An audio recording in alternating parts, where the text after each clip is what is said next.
అందరికీ నమస్కారం. శతం జీవ శరదో వర్ధమాన శతం హేమంతాచ శతం వసంతాన్. 100 శరత్తులు 100 హేమంతాలు 100 వసంతాలు హాయిగా వర్ధిల్లి శాంతియుతంగా సుఖప్రదంగా ఆరోగ్యంగా ఆనందంగా జీవించాలి. ఇది వేదవాక్కు. అలాగే ఇది సీతాఫలం.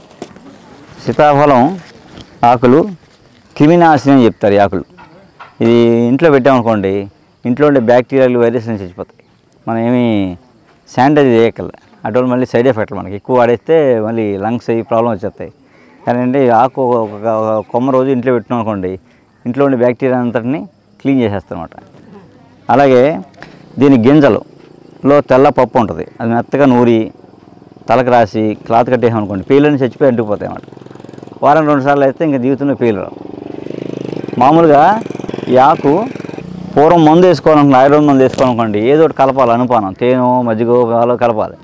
ఈ ఆకులో వేసి కలిపి నాకితే చాలా స్పీడ్గా పనిచేస్తారన్నమాట. అందుకని సీతాఫలం ఆకులు వేసి మందు వేసుకోమని ఉంటారు. అలాగే మనం ఏదైనా ప్రసాదంగా ఏదైనా తిన్నాం అనుకోండి, దాంట్లో అయితే సీతాఫలం ఆకులు ఇస్త్రా కుట్టుకుని తిన్నాం అనుకోండి, లోపల ఉండే బ్యాక్టీరియాస్ అన్ని చెడ్డ బ్యాక్టీరియాస్ అవి డిటాక్సేషన్ అయిపోతుంది బాడీ. యాక్చువల్గా నందివర్ధనం తెల్ల పువ్వులు ఉంటాయి. మనం పొలమొక్కే కదా అనుకుంటాం సింపుల్గా, కానీ ఏంటంటే మైగ్రేన్ హెడేక్ తలనొప్పి వస్తుంది అనుకోండి, పార్స్ నొప్పి ఈ పక్క వస్తుంది అనుకోండి, ఈ ఆకులు మెత్తగా నూరి ఇక్కడ పెట్టాలన్నమాట.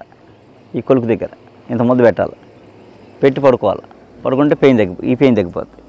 ఇటు వస్తే ఇక్కడ పెట్టాలి, ఇటు వస్తే ఇక్కడ పెట్టాలి. మీరు మామూలుగా కూడా పెయిన్ వచ్చినప్పుడు ఈ పెయిన్ వస్తుంది అనుకోండి, ఇక్కడ ఇలా నొక్కితే మొత్తం ఈ పెయిన్ అంతా ఇక్కడికి వచ్చేస్తుంది, వీళ్ళ దగ్గరికి వచ్చేస్తుంది మొత్తం అంత పెయిన్ కూడా. ఇదంతా బద్దలు కొట్టేస్తుంది అనుకోండి, ఇలా నొక్కితే వీళ్ళ దగ్గరికి వచ్చేస్తుంది. ఎక్కడైతే నొక్కి వస్తుందో ఈ ముద్ద అక్కడ పెట్టాలన్నమాట. పెడితే పెయిన్ లాగేస్తుంది, ఇక మళ్ళీ జీవితం పెయిన్ రాదు. ఇది గంగరావి. మళ్ళీ దీని ఆకులు, దీని కాయలు ఉంటాయి. కాయలు ఇలా అరగదీసి రాస్తే తామర గజ్జి అలాంటివి పోతాయి అన్నమాట. అండి తామరకి చాలా అద్భుతంగా పనిచేస్తుంది మొక్క. ఈ కాయ గంగరావి కాయ రౌండ్గా ఉంటుంది. జామ, ఇది జామ ఆకులు. ఈ జామ ఆకులు కూడా పచ్చడి చేస్తాను తెలుసా. జామ లేత ఆకులు కూడా పచ్చడి చేసి తింటే అమీబియాసిస్, ఐబిఎస్ అంటే ఇరిటబుల్ బౌల్ సిండ్రోమ్ అంటాం, లేదా క్రోన్ డిసీజ్, మనకి లేని జబ్బు అది, అవి పోతాయన్నమాట. 2 డయాబెటిక్ రాదు. నెలకొకసారి జామాకులు పచ్చడి తింటే డయాబెటిక్ దరిదాపులు రాదు. భారతీయ సంస్కృతి సాంప్రదాయం వేదాలు వాటిల్లో నుంచి వచ్చిన ఈ పండగల్ని క్రియేట్ చేయడానికి పూజ, ఏదైనా సరే పూజ పండగ అయితే శుభకార్యం ఏదైనా సరే ఒక కార్యాన్ని వాళ్ళు చేశారంటే ఒక 10,000 సంవత్సరాల క్రితం అడవుల్లో కూర్చుని వీటి గురించి క్షుణ్ణంగా పరిశోధన చేసి ఒక సైంటిఫిక్ బేస్లో రాశారు. ఇదంతా డివైన్ ఎనర్జీ, ఇదంతా ఒక డివైన్ ఎనర్జీ అనమాట.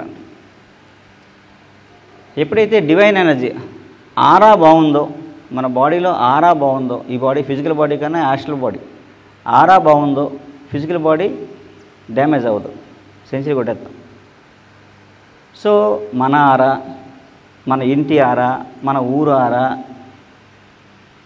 మన దేశం ఆరా, సో ఒక పాజిటివ్ ఒక ఎనర్జీ క్రియేట్ అవ్వడం కోసం ఇవి చేశారు.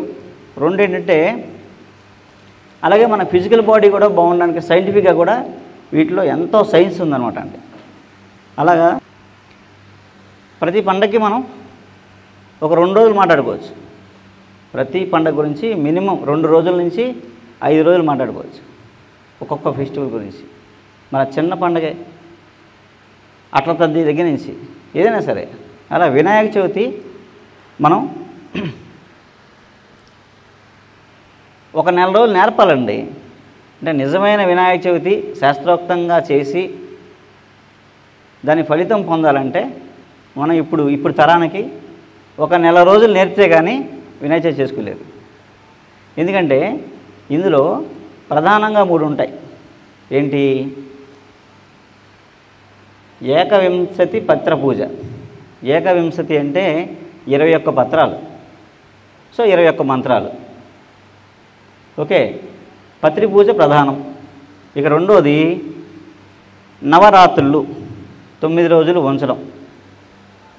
ఇక ఏకవింశతి ప్రసాదాలు మనం 1 చేయొచ్చు, 3 చేయొచ్చు, 21 చేయొచ్చు.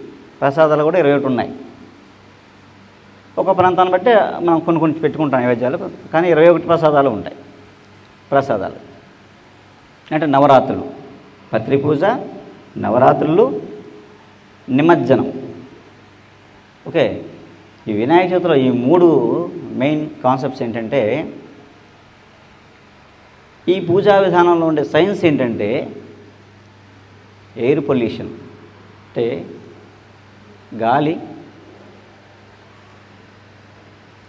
గాలి, నీరు, వాతావరణం, అంటే ఎయిర్ పొల్యూషన్, వాటర్ పొల్యూషన్,